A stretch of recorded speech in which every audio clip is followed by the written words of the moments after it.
Hello বন্ধুরা, আগে এই ফটোটা ভালো করে দেখুন, তারপরে বিস্তারিত কথা পরে বলছি। এটা একটা রিয়েলমি সেট। ভিডিওটা একটু বড় করেই বানালাম, কিছু কথা বলবো বলে, যেটা আমাদের প্রত্যেকটা টেকনিশিয়ানের কাজে লাগবে। এটা বলার কারণ হলো, ফার্স্টে যে ফটোটা দেখালাম, এটা দেখানোর উদ্দেশ্য হলো, আমরা যে ফোনের কাজ করি সেটার অর্ধেকটা প্রবলেম সলভ করা যায় আমাদের চোখের দেখায়, বাকি অর্ধেকটা পার্টসের কাজের ফাঁকে ফাঁকে কথা বলবো। এই ফোনটা ইউএসবি চার্জারের রিডিং কিছুই দিচ্ছিল না। যখন পাওয়ারে রিডিং দিচ্ছি, কোনো পাওয়ার কি শো করছে না। তাই আমি শর্টটা আগে চেক করার জন্য শর্ট চেক করতে গেলাম, যেটা ডায়োড মোডে রেখে পজিটিভটাকে গ্রাউন্ডে রেখে আর গ্রাউন্ডটাকে পজিটিভে রেখে ভিভেট লাইনে চেক করছিলাম। যেটা রেঞ্জ আছে 300 থেকে 400-র মধ্যে, 500 হলেও অসুবিধা নেই। আর হাতটা উল্টিয়ে দিলে যেটা 1000-এর উপরে থাকে, সেটা এই সেটটায় 3000-এর উপরে চলে যাচ্ছিল। তাই আমি আগে ভিভিএইচ লাইনটা চেক করার জন্য নেটওয়ার্ক স্টেজের টিনটা ওপেন করলাম। স্টিল ওপেন করার সময় খুব সাবধানে করবেন, যেন কোনো সাইডের ক্যাপাসিটার কিংবা কোনো পার্টস না খুলে যায়। এই জন্যই বললাম যে চোখের অর্ধেক প্রবলেম সলভ হয়। মাদারবোর্ডের কোনো ক্যাপাসিটার, কোনো রেজিস্ট্যান্স, কোনো ডায়োড সাইড থেকে উঠে গেছে কি না দেখবেন।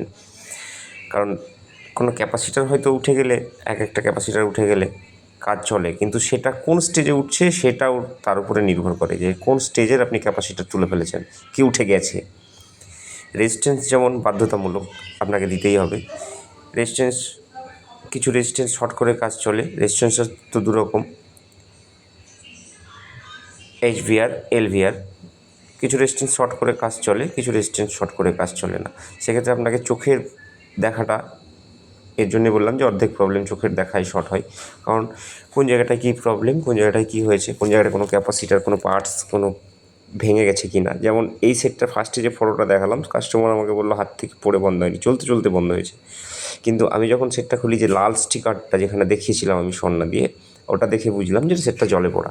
কোনো দিন না কোনো দিন জলে পড়েছিল। কারণ প্রত্যেকটা কিপ্যাড ফোন হোক আর যেই ফোন হোক, যে একটা লিকুইড ড্যামেজের জন্য স্টিকারটা থাকে, ওটা ফার্স্টে থাকে হোয়াইট। যে কোনো ধরনের লিকুইড পড়লে ওটা রেড হয়ে যায়, সব ফোনেই থাকে এটা।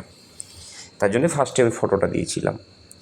নেক্সটে আসি, যেহেতু আমার এখানে কোনো ইউএসবি চার্জারে কোনো কনজিউম শো করছিল না, কোনো রিডিং আসছিল না, তাই আমি ভিপিএইচ লাইনটা চেক করবো। চেক করতে করতে পেলাম আমি ভিপিএইচ লাইনই শর্ট।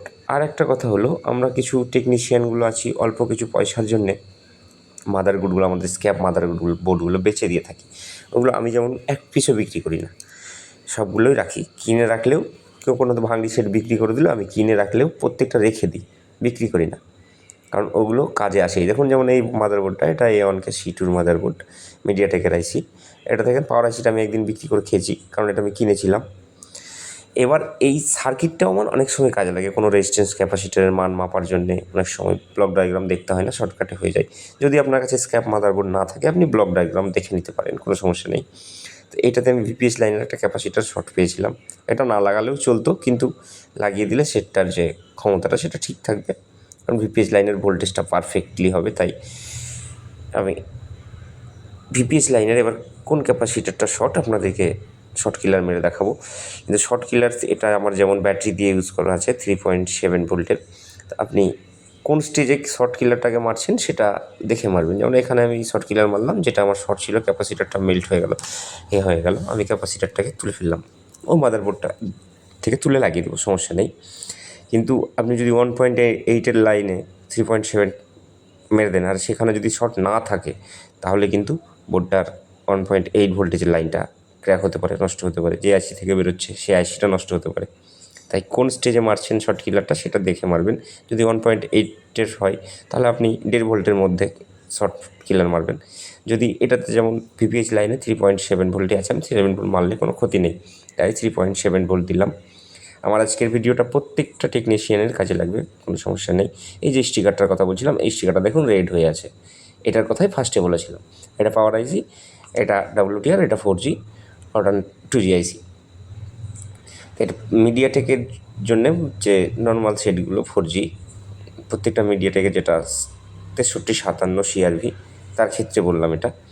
ম্যাক্সিমাম সেটাই এই প্রবলেমটাই হয়ে থাকে। চার্জিং হয়তো অনেক সময় কনজিউম করে, তখনও ভিভেট লাইন আর ভিপিএস লাইন এই দুটো থেকেই কোনো না কোনো শর্ট হয়ে যায়।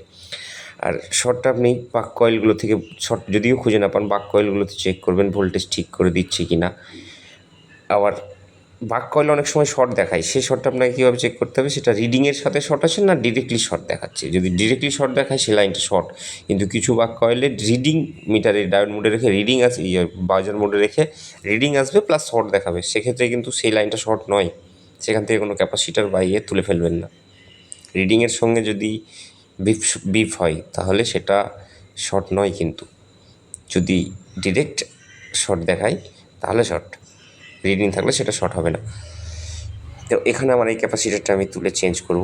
এটা A1KC2 একই মাদারবোর্ড। আমি বললাম 6357 সিভিআর মিডিয়াটেকের মাদারবোর্ড যেগুলো, সেগুলোর ক্ষেত্রে আপনি এটা করতে পারেন, কোনো সমস্যা নেই। আর এই ভিডিওটা প্রত্যেকটা টেকনিশিয়ানের কাজে লাগবে, এই জন্যই বললাম যে আমি যে কথাগুলো বললাম আপনি একটু ধ্যান দেখে কাজ করবেন, দেখবেন আপনার অনেক কাজে আসবে। চোখে দেখায় অর্ধেক রোগ সেরে যায়, সেটা হলো কি চোখে দেখে আপনি বুঝলেন কোন ক্যাপাসিটার নেই কি, কোথায় বোর্ডটা ক্র্যাক হয়ে আছে, কোথায় লাইন কেটে আছে, ভালো করে দেখে তারপরে যদি কাজ করেন আপনার কাজটাও সোজা হবে।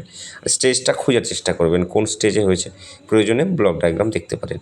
সেটা যেমন ফ্রেশ ছিল কিন্তু জলে পড়া ছিল, আমি ওই স্টিকারটা দেখেই বুঝেছিলাম, বাকি কিন্তু বুঝতে পারা যাচ্ছিল না, ফ্রেশ ছিল টোটালটাই, স্টিলগুলোও কাটা ছিল না, আমি নিজে কাটলাম। তাহলে এটা চোখের দেখাতে হলো। এরকম অনেক সেটই আমি দেখেছি যে একটু চোখের দেখাই হয়। আর কোনো পার্টস রিমুভ করলে সেটাকে লাগিয়ে দেওয়ার চেষ্টা করবেন। অনেক ক্ষেত্রে আমরা তুলে ফেলি কিন্তু লাগাই না, সেটাকে লাগিয়ে দেওয়ার চেষ্টা করবেন, এতে সেটটার জন্যে ভালো। বাস কাস্টমার যদি কোনো দিন কোনো সেটটা কোনো দোকানে দেখায়, কাস্টমারটাকেও অন্য কোনো টেকনিশিয়ান বলবে না যে আপনার পার্টস খুলে নিয়েছে কি, পার্টসটা আপনার লাগায়নি এখানে। আর আমাদের টেকনিশিয়ানদের তো অভ্যাস আছেই, একটা দোকান থেকে আসার পর আরেকটা দোকানে গেলেই আমরা শুরু করি ওটার পিছনে যে এই আপনার এটা করেছে, ওটা করেছে, সেটা করেছে। এটা আমাদের একটা নিয়ম, একে অপরের গুণগান গাওয়া। তার জন্যে আমাদের টেকনিক্যাল লাইনটা আজকে এই জায়গায় চলে গেছে। তো কেউ কারো বদনাম করবেন না, যেমন আমি করি না। আমি যদি বুঝতে পারি যে কারো সেটটা খোলা আছে কিংবা কোথাও অন্য কোথাও দেখানো, আমি বিলটা একটু বাড়িয়ে দিই, কিন্তু কারোর নামে বদনাম করি না। আপনারাও সেটাই করবেন, কোনো টেকনিশিয়ান নামে বদনাম করবেন না। দেখলে বুঝতে পারলে একটু গজটা হালকা করে বাড়িয়ে দিন, কোনো সমস্যা নেই। আমার ভিডিওটা যদি ভালো লাগে, আমার কথাগুলো যদি আপনাদের কাজে আসে, অবশ্যই কমেন্ট করবেন। আর স্ক্র্যাপ মাদারবোর্ড বেচবেন না, আপনাদেরই কাজে লাগবে। আশা করি ভিডিওটা ভালো লাগলো। যদি ভালো লেগে থাকে কমেন্টে জানাবেন, লাইক শেয়ার ফলো করবেন। আপনার একটা ফলো শেয়ার আমার অনেক উপকারে আসবে। ধন্যবাদ।